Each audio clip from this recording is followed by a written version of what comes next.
नमस्कार। आज हम बात करने वाले हैं खालिस्तान के बारे में और साथ ही साथ ये मुद्दा इतना ज़्यादा महत्वपूर्ण हो जाता है क्योंकि भारत की ये बहुत ही बड़ी कूटनीतिक जीत हो जाती है। जिस प्रकार से आप सभी जानते हैं कि खालिस्तानी एक एक्सट्रीमिस्ट ग्रुप है और जब जस्टिन ट्रूडो थे कनाडा में तब यहाँ पर भारत और कनाडा के रिश्ते बहुत ही ज़्यादा टेंस्ड हो गए थे। लेकिन हाल ही में कनाडा ने बहुत बड़ा फैसला लिया है क्योंकि यहाँ पर कनाडा की खुफिया एजेंसी ने कहा है कि ये जो खालिस्तानी एक्सट्रीमिस्ट ग्रुप हैं ये बहुत ही एक गलत तरीके से यहाँ पर हमारे लैंड का इस्तेमाल कर रहे हैं इंडिया के खिलाफ और हम इनको बैन करना चाहते हैं। एज अ एक्सट्रीमिस्ट ग्रुप की लिस्ट में इनको शामिल कर दिया गया है और ये काम किया गया है कार्नी की सरकार में। ठीक है, तो ये बहुत ही इंपॉर्टेंट हो जाता है क्योंकि जिस प्रकार से हम देखते हैं कि जब भी खालिस्तान का नाम आता है, जब भी खालिस्तानी ग्रुप्स का नाम आता है तो पंजाब एक बहुत ही सेंसिटिव रीजन हमारे लिए बन जाता है। ठीक है, इसी के साथ हम सभी को थोड़ा सा खालिस्तान की हिस्ट्री के बारे में भी जानना है। ये भी जानना है कि क्या कारण रहे कि इंडिया इतनी बड़ी कूटनीतिक जीत जो है वो एक ले पाया है। साथ ही साथ अब इंडिया की स्ट्रैटेजी आप देखो कि साइलेंटली हम धीरे धीरे पूरी दुनिया युद्ध में बिजी है और इंडिया ने इसी बीच बहुत बड़े बड़े डिसीजन लिए हैं। चाहे वो स्ट्रेट ऑफ मलक्का को टैकल करना हो, अंडमान वाला प्रोजेक्ट हो जाए, चाहे वो ग्रीस के साथ अलेक्जेंडर पोली पोर्ट हो जाए, यानी कि उसने अपने आप को स्टैब्लिश करने का काम किया है। और ये एक साल में आप देखो कनाडा के साथ कैसे अपने रिश्तों को बेहतर किया है। तो ये दिखाता है कि भारत की स्ट्रैटेजी डे बाई डे यहाँ पर डेवलप हो रही है। And this is the news जिसके बारे में बात कर रहे थे। Canada declares Khalistan extremist as national security threat. ये बोल दिया है कि जो कनाडा एक्सट्रीमिस्ट ग्रुप है ये नेशनल सिक्योरिटी थ्रेट हो जाता है, कनाडा के लिए भी हो जाता है और प्लस इंडिया के लिए भी। ये हमारी धरती का यूज करते हैं वहां पर उपद्रव फैलाना हो, चाहे किसी भी प्रकार का थ्रेट क्रिएट करना हो। अच्छा, अब अगर हम इसकी बात करें और हम ब्लू स्टार की बात ना करें और थोड़ा सा हिस्ट्री इसकी ना जाने तो शायद हमारा ये टॉपिक ही कंप्लीट नहीं हो पाएगा।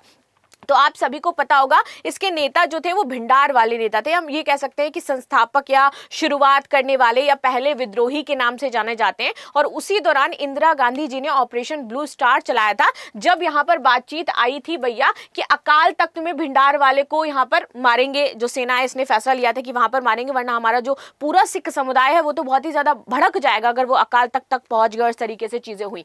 तभी 30 मई 1984 की रात सेना अमृतसर और पंजाब के बाकी शहरों में दाखिल होती है।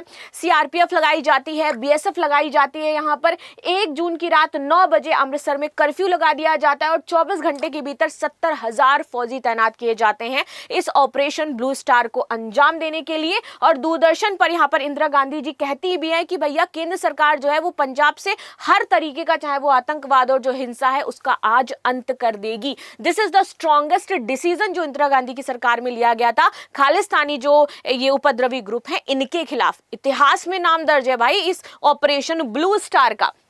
और इसके बाद आप देखोगे कि भिंडार वाले, हालांकि अब तक जो है वो भिंडार वाले तक नहीं पहुंचा जा सकता था। 4-5 बजे तक सारी चीजें होती हैं, बाहर निकल करके आते हैं। ये पूरा यहाँ पर इन्होंने अंजाम दिया और चीजें पॉजिटिव रही, इंदिरा गांधी के पक्ष में रही और वो बकायदा बिना पंजाबी ग्रुप को एक तरीके से भड़के हुए या फिर वहां पर विद्रोह किए हुए वो इस पूरी सिचुएशन को टैकल कर लेती हैं, मैनेज कर लेती हैं। अब बात कर लेते हैं थोड़ा सा भारत और कनाडा के संबंधों के बारे में और साथ ही साथ यहाँ पर ये जानेंगे कि कैसे यूएस गेम चेंजर रहा और कैसे यूएस ने एक इनडायरेक्टली रोल प्ले किया कि इंडिया और कनाडा के संबंध बेहतर हो पाए, और या फिर ये कह दो कि भाई कनाडा के पास कोई ऑप्शन ही नहीं था। चलिए आगे बात करते हैं और यहाँ पर बातचीत करते हैं इसके आगे कि कैसे जब कार्नी की सरकार आती है तो इंडिया अपने यहाँ पर कदम बढ़ाती है, अपने रिश्तों को बेहतर करती है। और साथ ही साथ यहाँ पर आप देखोगे कि जो पॉलिटिक्स थी कनाडा की वहां पर भी खालिस्तानी बहुत ही ज्यादा इन्वॉल्व थे। जब जस्टिन ट्रूडो की सरकार थी उस समय हमने देखा कि भैया खालिद निज्जर बहुत बड़ा मामला निकल करके आया, पूरा का पूरा इंडियन इंटेलिजेंस पर यह थोप दिया गया कि आपके द्वारा इनको मरवाया गया। अब नहीं मरवाया गया, इसका कोई प्रूफ भी नहीं था भाई। इसके बाद यहाँ पर पर्सोना नॉन ग्राटा इंडिया के लिए कनाडा जारी करता है कि भैया 24 घंटे के अंदर आप अपने राजनयिक को बुलाइए, हम अपने राजनयिकों को बुला लेते हैं। तो संबंध इस लेवल तक खराब हो गए थे, जबकि हमारे कनाडा के संबंध बहुत ही बेहतर है। एक मिनी पंजाब कनाडा में निवास करता है, लेकिन सिचुएशन किस वजह से बिगड़ी? बस यही खालिस्तानी जो ग्रुप है वहां की पॉलिटिक्स में इन्वॉल्व हो गया था। और अब उनको फाइनली समझ में आया है। पहले इंडिया कहता था कि भैया ये सिक्योरिटी थ्रेट है, तो ये मानते नहीं थे, लेकिन अब इंडिया को कनाडा को समझ में आया कि नहीं, वाकई ये हमारे लिए सिक्योरिटी थ्रेट हो जाते हैं।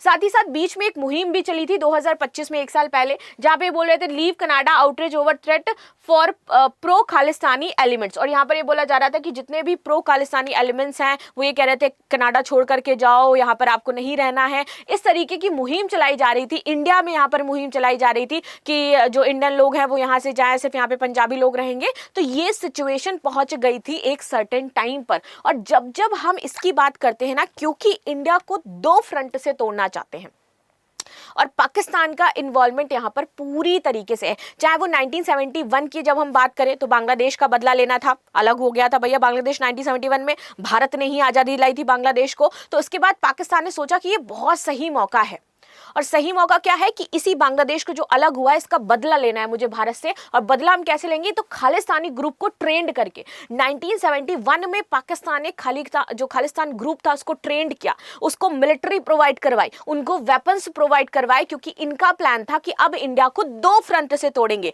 और तभी ये आता है K2 एजेंडा पाकिस्तान का, कि एक हमें तोड़ना है कश्मीर और दूसरा हमें तोड़ना है क्या, खालिस्तान बनाना है तोड़ करके, जो पंजाब रीजन है। तो इस तरीके से इन्होंने पूरा अपना प्लान तैयार किया कि हमें ये काम करना है, और तब से ही ये K2 प्लान भी चला आ रहा है, और इसमें पाकिस्तान का सीधा सीधा इन्वॉल्वमेंट रहता है। और इसीलिए इंडिया बार बार कनाडा को ये कहता था कि भैया ये एक्सट्रीमिस्ट ग्रुप हैं, ये नेशनल सिक्योरिटी थ्रेट हैं, और ये कश्मीर हो और चाहे यहाँ पर पंजाब हो, दोनों जगह ही उपद्रव करते रहते हैं। लेकिन तब इनको बात समझ में नहीं आई थी, लेकिन फाइनली ये जीत बहुत बड़ी हो जाती है इंडिया के लिए, जो बताती है कि भारत की कूटनीति कितनी बेहतर है, और भारत अब पुराना वाला भारत रहा नहीं है। लेकिन समझेंगे कारण क्या थे, क्यों ऐसे अचानक से यू टर्न ले लिया गया। तो there is a reason is US क्या कहता है, बार बार कनाडा को थ्रेट कर रहा था। ठीक है, एक तो पहले इन्होंने देखा कि यूएस ग्रीनलैंड पर कब्जा करना चाहता है, तो कनाडा को समझ में आया कि भैया ये तो ग्रीनलैंड को ले लिया। फिर उन्होंने माद्रो को उठा लिया, तो ये बात समझ में आ गई थी, क्योंकि यूएस क्या कह रहा था, बार बार डोनाल्ड ट्रम्प कह रहे थे आप हमारा 51th स्टेट बन जाइए, 51th स्टेट बन जाइए, अगर आप नहीं बनोगे या नहीं मानोगे तो हम आपके ऊपर भी कार्रवाइयां कर सकते हैं। तो इस तरीके से डायरेक्टली इनडायरेक्टली थ्रेट पहुंच रहा था। तो ये समझ तो रहे थे, और इस पर हमने डिस्कस भी किया था कि किस तरीके से ग्रीनलैंड पर ये इन्होंने अपना आधिपत्य जमाया है। तो इनको लगा कि भाई अगर यूएस ऐसा करेगा और अभी हमारी डिपेंडेंसी यूएस के ऊपर ही हो जाती है, तो हमें अदर एलाई भी चाहिए, हमें कुछ नेशंस हैं जो ब्रिज नेशंस हैं, इनके साथ अपने संबंधों को मजबूत करना होगा। And there is a bridge nation is India as well as China. तो इसलिए इन्होंने चाइना के साथ के संबंधों को भी बेहतर किया और इंडिया के साथ संबंधों को बेहतर कर रहे हैं। ऑप्शन नहीं था भैया। इसलिए Now, this is the news जहां पर Trump maintains position on Canada, believe it would benefit as 51 is US state। ये इन्होंने बोला था कि अगर आप हमारे 51 स्टेट बन जाते हो तो आपके लिए बहुत ही बेनिफिट रहेगा। दूसरा कारण ये था कि ट्रम्प ने एक तो 100% टैरिफ लगाया था, उसके बाद जब इन्होंने 51 स्टेट का जो प्रपोजल था उसको डिनाई कर दिया, तो फिर से इस पर 25% टैरिफ लगा दिया। तो इनके लिए मुश्किल खड़ी हो गई कि भैया हमारी जो इकोनॉमी है वो थ्रेट होने लगेगी। तीसरा सबसे बड़ा कारण यहाँ पर निकल गया है, विच इज गोल्डन डोम। ये प्रोजेक्ट है, हम आयरन डोम जानते हैं ना इजराइल का, तो ये गोल्डन डोम प्रोजेक्ट लेकर के आए थे, जिसकी जद में सभी थे। इन्होंने ये बोला था कि भैया इसमें ग्रीनलैंड है, अदर नेशंस को भी हमने शामिल किया है, तुम भी आकर के शामिल हो जाओ, लेकिन कनाडा यहाँ पर मना करता है। तो यहाँ पर गोल्डन डोम की बात करें भैया, सैटेलाइट नेटवर्क के थ्रू चलता है, थोड़ा सा जान लेते हैं, बहुत ज़्यादा पावरफुल है। ये ऑर्बिटल इंटरसेप्टर है, स्पेस बेस किल व्हीकल हो जाता है। ICBM भैया इंटरकॉन्टिनेंटल बैलिस्टिक मिसाइल यहाँ पे हो जाती है, ट्रैकिंग टारगेट है, अर्ली डिटेंशन ये कर लेता है, बहुत ही ज़्यादा इंपॉर्टेंट है भैया। ये पूरे कॉन्टिनेंट, ये देख रहे हो ना, पूरे कॉन्टिनेंट पर, क्योंकि आप ये भी तो देखो अंतरिक्ष बेस हो जाता है ना, तो पूरे एरिया पर इसकी ज्यादा, चाहे वो रशिया हो चाहे वो चाइना हो, यहाँ पर ग्रीनलैंड हो, USA, पूरे के पूरा ये टारगेट कर सकते हैं। ठीक है, और ये देखो यहाँ पर पूरे जो एरिया है यहाँ तक इसकी पहुंच हो जाती है आपका रशिया, मॉस्को, क्योंकि रशिया तो खैर मेन हो ही जाता है। अब देखिए GDP फोरकास्ट और एस्टिमेटेड, अगर हम मिलियन USD बाई कंट्री की बात करें तो यूनाइटेड स्टेट फर्स्ट प्लेस पर है, इंडिया 5th प्लेस पर है और कनाडा 10th प्लेस पर है। तो इनको भी पता है कि हम इतने पावरफुल तो है नहीं, इंडिया मिडिल में आ जाता है। तो हमें क्या करना है, कुछ पावरफुल नेशंस के साथ अपने आप को बेहतर एक जो कहते हैं कि संबंध है वो बनाने। तो उन्होंने चाइना के साथ पहले अपनी कनेक्टिविटी को बेहतर किया और अब इंडिया के साथ अपनी कनेक्टिविटी को बेहतर कर रहे हैं, यानी कि 2 फ्रंट पर जाकर के काम करना चाह रहे हैं कि कैसे भी यूएस इन तक ना पहुंच पाए या यूएस इनको थ्रेट ना पहुंचा पाए। So now this is a big win for India कि हम जो अभी तक करना चाह रहे थे, बहुत लंबे समय से कह रहे थे कि खालिस्तान जो है उसको बैन करो, खालिस्तान जो ग्रुप है वो नेशनल सिक्योरिटी थ्रेट बन सकता है, हमारे लिए सिक्योरिटी है, आपके लैंड पर ये रह करके हमारे इंडिया के खिलाफ षड्यंत्र करते रहते, तब नहीं माना गया। लेकिन फाइनली अब ये बात मानी भी गई, सुनी भी गई और इंडिया की बहुत बड़ी जीत हुई है। इस पर आप सभी का क्या कहना है? और जो भी खालिस्तानी समर्थक हैं भैया, उनमें आप लोगों की क्या राय, मैं जरूर जानना चाहती हूँ कि क्यों आप चाहते हो कि खालिस्तान बने इंडिया में, व्हाट इज द रीजन? ठीक है, ये जरूर बताइएगा। And thank you so much, मिलते हैं नेक्स्ट क्लास में, तब तक के लिए धन्यवाद। लाइक शेयर सब्सक्राइब करना बिल्कुल भी ना भूलें and thank you so much.